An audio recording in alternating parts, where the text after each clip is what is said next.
And we welcome you to Talk of the Town for this Wednesday, October the 21st. I'm Gary Stevens.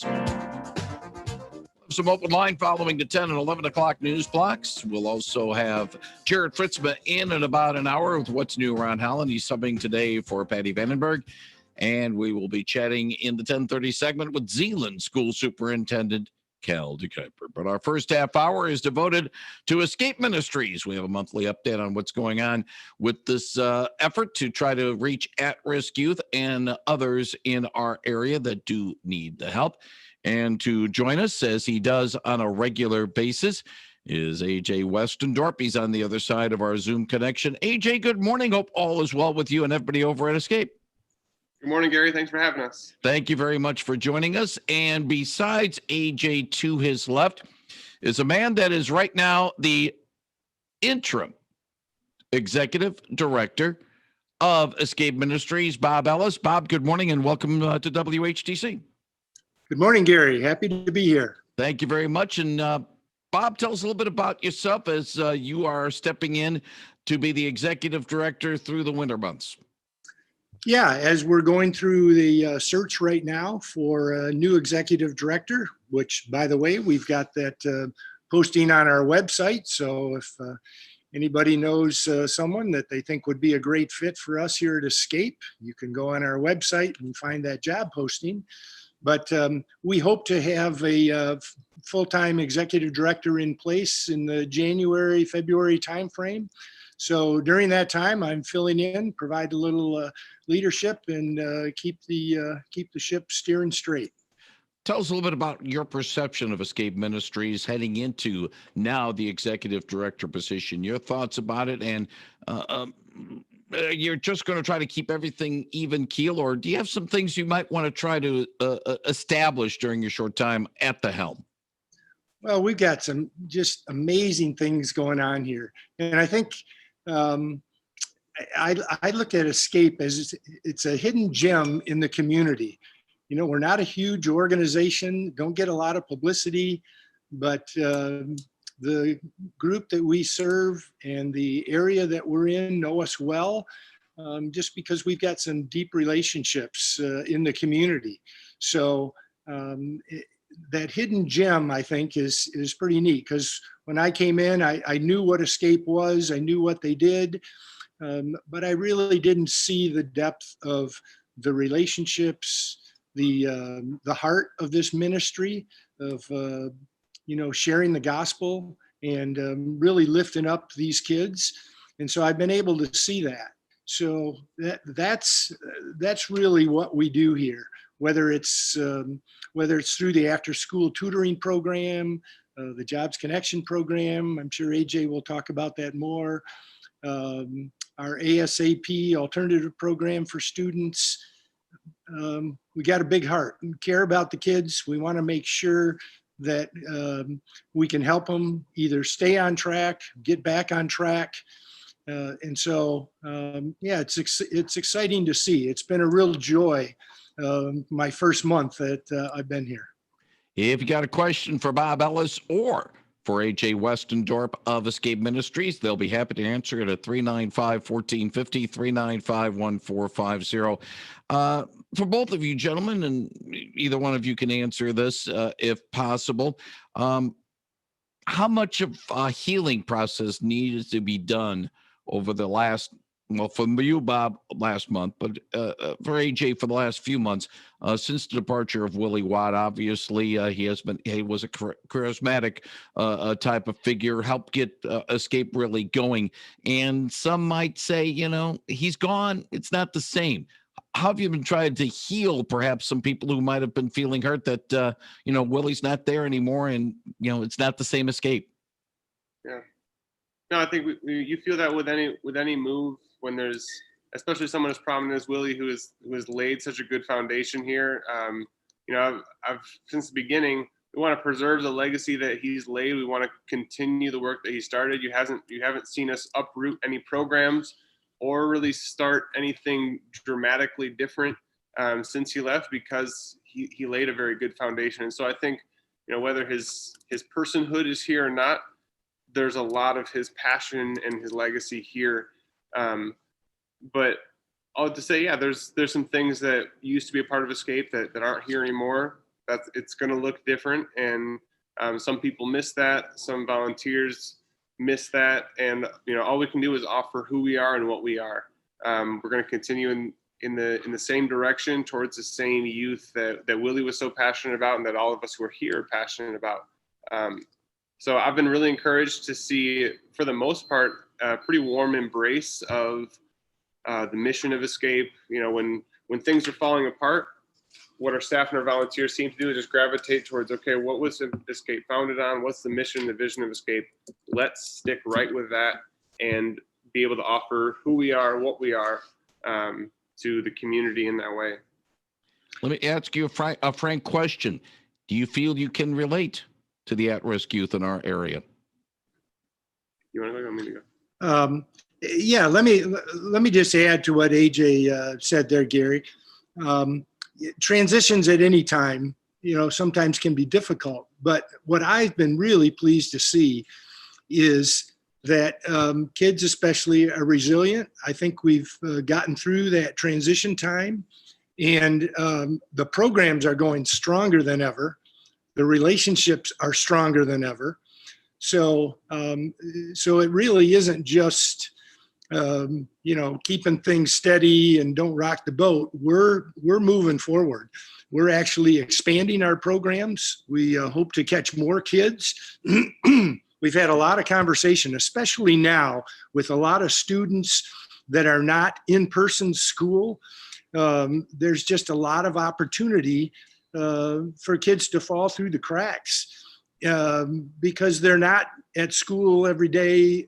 They're not being kind of checked on.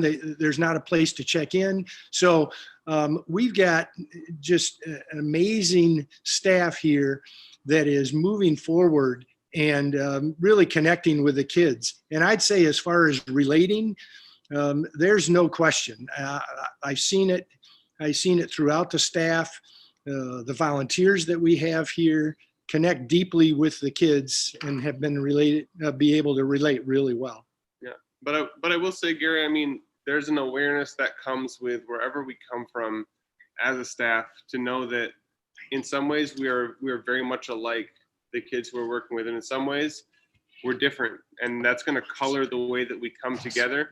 But I think that the ability of us and of the students to be able to cross cultures, to be able to cross racial boundaries, to be able to cross education gaps, that's the beauty of community.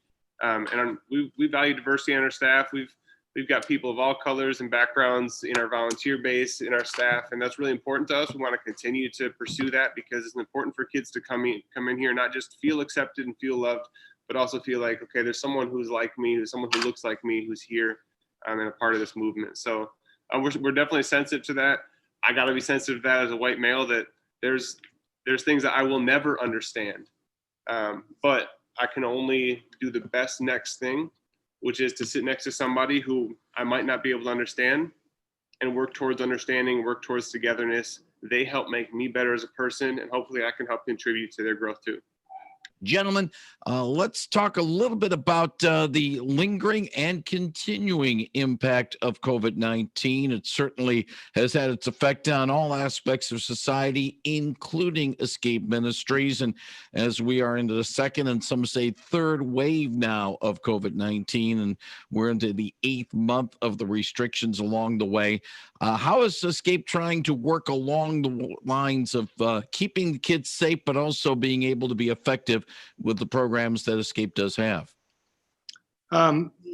Yeah, Gary, let me just talk about that for a minute from the standpoint of having protocols in place. So like the schools and businesses, we've got protocols in place here to make sure we're keeping the students safe. We take temperatures every morning. We make sure to ask the questions as to how everybody's feeling. So we're watching that closely. We've got a mask rule here. So all the students and staff are wearing masks during the time they're inside the building. So yeah, and we've had situations where we've had to get people tested, and we wait till they till they get a negative test.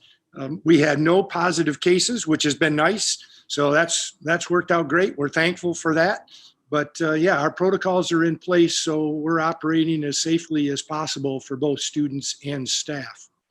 Yeah. And I think that it definitely, I mean, COVID-19 makes an impact on every piece of our community. And so for Escape, what's most meaningful for us is to ask, okay, with COVID-19, how are we doing as a community? And then who's falling through the cracks now? Because, we're a ministry that's dedicated to serving youth and intervening in the lives of youth who are falling through the cracks. And so in a new season in our society, there's new people who are falling through the cracks. If you think about it, a lot of students are going online, and so they're being homeschooled.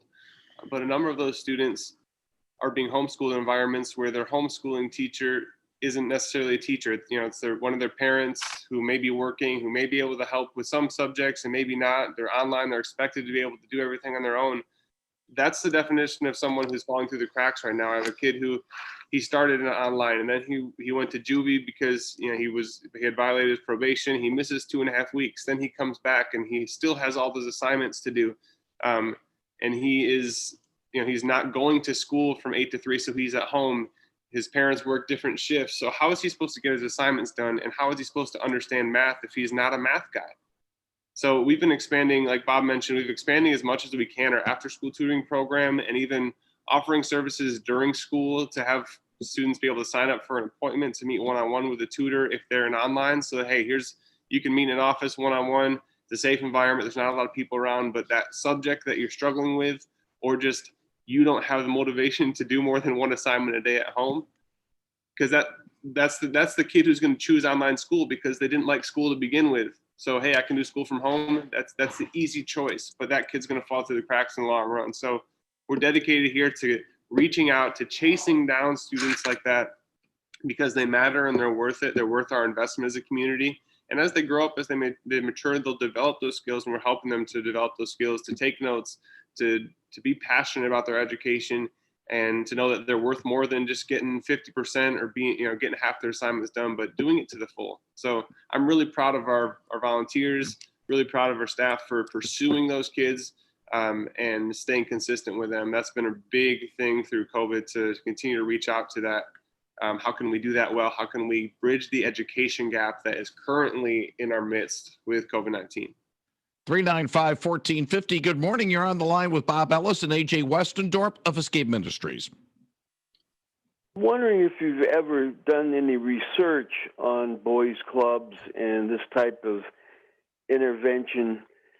I remember hearing about, and for the life of me, I can't remember the town now outside of Boston, and they had different programs they tried. One was they had interventions. I mean, they took these kids to the doctor, the dentist, this and that, and then they followed them up as adults.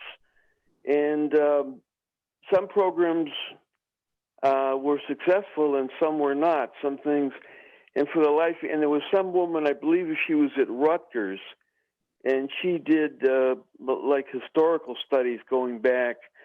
But I'm wondering, and it would take a lot of, I think it would take a lot of effort, although maybe with the computer now, that you could do some research to find out programs that really work and some that don't. For instance, I remember one thing was that when you get people that are juveniles like that together, they can come together in such a way that they share their criminal secrets together, which of course you don't want them to do. And I'm trying to think if mentoring was an advantage, but there is research out there, and if you base it on it, you'll save yourself a lot of time and you'll have better efforts. I appreciate the call. Thank you. Yeah, just a comment on that a little bit. I mean, there's there is a lot of research relative to mentoring, and he mentioned that. And there's no question about it. When there's positive intervention in these kids' lives, it makes a difference. There's no doubt. We can give you story after story of success. And I mean, you can go back to early childhood. I've been involved with the Ready for School organization here in Holland. And the research is deep and heavy, saying early intervention makes a big difference. And that starts in early childhood, but it goes all the way through high school. So brain development doesn't fully happen until amazingly around age 24 or 25. We always said it's interesting that rental companies sometimes have a limit of 25 years old before they'll rent a car to somebody. I've known some newlyweds that actually had to get their parents' permission to rent a car on their honeymoon. But there's a reason for that, because there's decision making that isn't fully developed. And so anytime you can have some interventions that are going on from early childhood all the way through early adulthood, it makes a big difference. Mentoring in particular, but help with classes, as AJ was mentioning. You can probably talk to anybody that's been through school and said when they struggled with a class, they had somebody help them. It makes a difference. And so we know this is making a difference. It's not a trial and error thing by any means. Go ahead, AJ, finish up, and then we'll take a break. Sure. And I think to add to that, a lot of it is on a case-by-case basis. You go based on the research you have, you go based on what's been successful before, but also understanding that, this kid is different than the kid that they researched on. This community is different than the community that research was done on. So we can use that as a foundation. Then we need to build off of that and grow upwards from that. And we'll do some trial and error in the midst of that. We'll learn from our mistakes. We'll try something with this kid that worked for a different kid, but didn't work for that person. And so we're very sensitive to, there are some negative consequences that can happen. Like you mentioned, like kids can get together. We've had kids who have brought drugs in certain places or brought a cigarette or, shared their gang secrets or whatever. That's bound to happen, but I got to believe that a positive relationship with adults who are willing to step out and guide them through life is going to be more powerful than that, and then do our best to put those in the right context. So maybe this kid isn't good for a big group setting, but yes, a one-on-one mentoring, let's direct him in that way. So we do our best. We based on research, we based on experience, and we're grateful to be in a posture of relationship. I think positive relationships is what we shoot for in the long run here. How can the community help Escape Ministries? A lot of the fundraising efforts that would normally be taking place, casualties of COVID-19. But of course, you gotta have money to be able to do some of the things that you guys do over at Escape Ministries. Yeah, thanks, Gary. I appreciate you bringing that up. It has been difficult. Anybody in the nonprofit arena will tell you that, yeah, all the fundraising normal activities are kind of tipped on their end and looking for creative ways. So we've been doing that too. We are entirely supported by donations from individuals, businesses, and community grants. And pop cans. And pop cans. So that's a good lead in. We've got a awesome program here. AJ, why don't you talk about that? Yeah, we've talked about it before on the radio here, but we've got a trailer sitting in the back parking lot of Escape Ministries. That's an easy way for anybody to just do a little bit of good. And we've collected almost 300,000 cans. So we're getting close to $30,000 since June 10. And, that's a really good way. Bob has mentioned some others. I'll always plug in for volunteers, man. Our tutoring and during school, after school tutoring is so powerful for kids, and just to have a one-on-one helper for them is a big deal. Just to sit and read with them, or to help them write a paragraph, or to help them, do the distributive property or multiply fractions. Not everyone's a math guy, but those are really powerful ways. Just say, hey, how can I be helpful? How can I engage? Just to come and be around. So please continue that support. Our ASAP staff is working all semester, all winter, all school year long.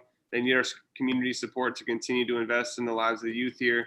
So donate, volunteer, stay engaged. And if anyone knows a great future executive director, that's a really big piece of our organization going forward. So reach out and point them our way. The website is escape-out.org. We'll put a link to that when we put the description of our podcast with Bob Ellis and AJ Westendorp on our webpage at WHTC.com in a few minutes. We've also done this as a Zoom conversation, so we'll have the video rendered later on today, and put a link to it in the description of the podcast at WHTC.com, as well as uploading it to our Facebook page, which is 99.7 and 1450 WHTC. Bob Ellis, we wish you well as your interim executive director role.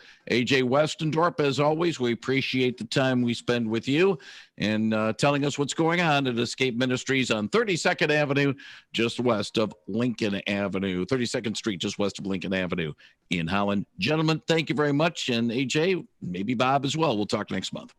Thanks very much. Thanks, Gary. Thank you very much, AJ Westendorp and Bob Ellis of Escape Ministries.